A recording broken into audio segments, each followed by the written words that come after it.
Hey guys, I'm Late Sprinting at Gigsjaw. This is my second take on this video because the first time I recorded it, I was muted.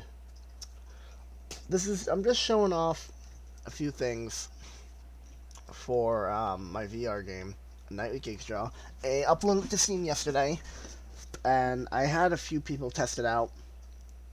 I personally liked it, and a lot of the other people who I showed, mostly my friends, I guess, but this one guy here. Yeah, we'll get to this in a second. Yeah, play, don't play. So, but there was one of the guys I sent to, Fast Lawyer. He gave some pretty good criticism. Some things I feel like weren't necessarily as important to put in. Um, I already correct. I made a little response. I also made a comment because he made a video, which I'll link in the description. I made a comment on there, just explaining a few things. So if you guys are curious, you can just go watch his video and read my comment. I'm not going to talk too much about it, but I guess it's kind of like an update log of sorts. If we take a look at the store page, we're just on there, I'm stupid. Take a look at some of the screenshots. You can kind of tell this game is pretty flat. The desk, I'm going to have to get a desk model because I made that myself. I can't 3D model. There's 3 models I made in total.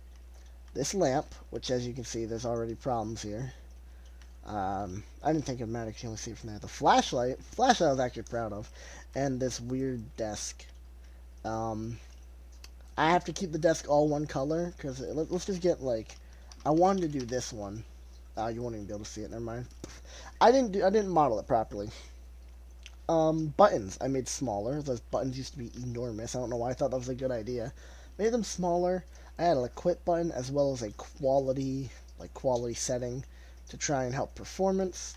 Although I have another idea to help performance, which we'll get into in a second. This is the main menu now. If we go to the main gameplay map area, a few differences. Like I said, made the button smaller. Added a quit button. And I put the power. The power used to be on the cameras above the generator. Now it's right here. That way you can actually see it go up.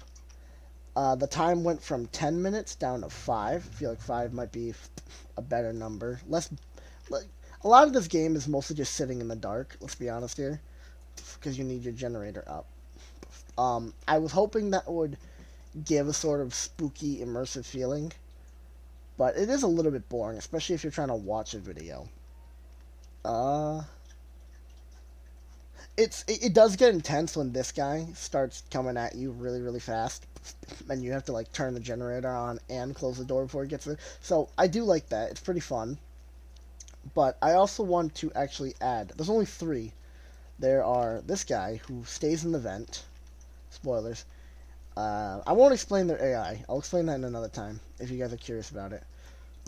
There's this guy and there's this guy.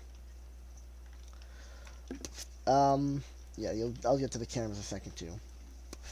So I want to add another one. I'm thinking he's gonna be on the roof here. If we just copy this guy, I think he's gonna be on the roof. Come on, and kind of come down through the ceiling.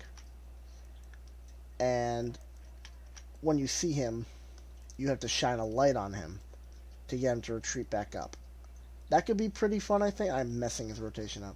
That could be pretty fun, I think. And it gives a reason to, not waste your flashlight battery. Because I like to hold my flashlight a lot. Just shine into the dark. I don't know why I shine in the dark over here. Because in case you guys don't know, it seems that that wasn't obvious.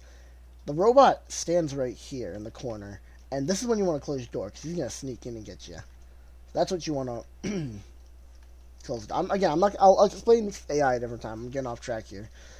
I'm gonna have a guy, I think, come down from the ceiling you to shine a light on.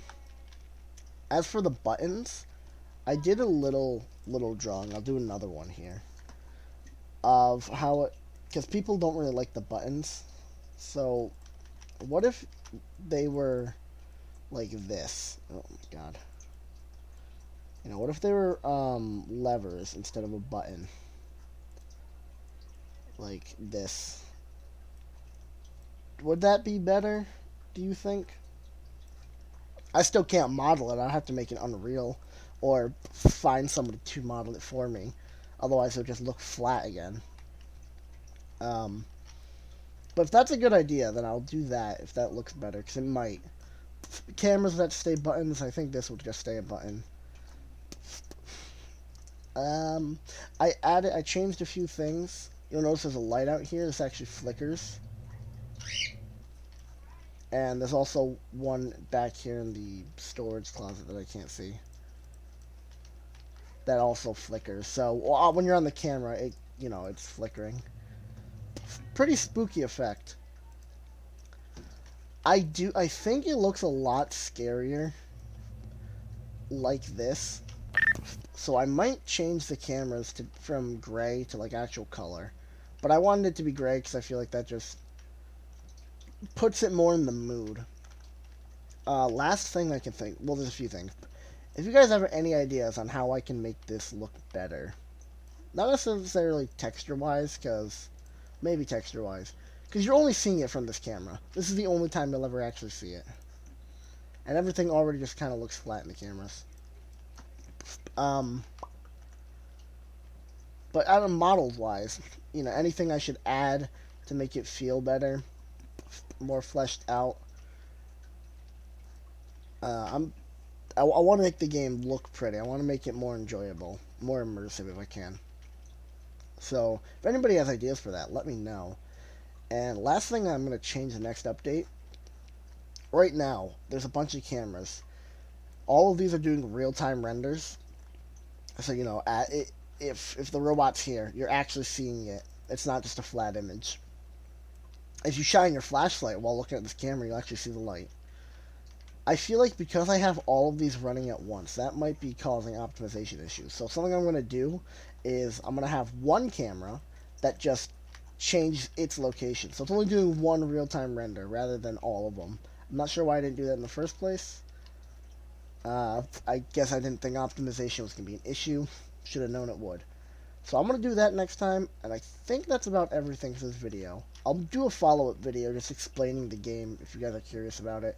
You can go watch that. Again, I'll leave a description to Fast Lawyer's video he did on my game. In the description, he linked it right here.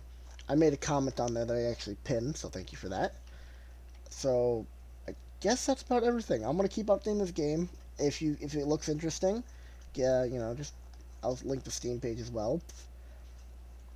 I might end up lowering the price, too.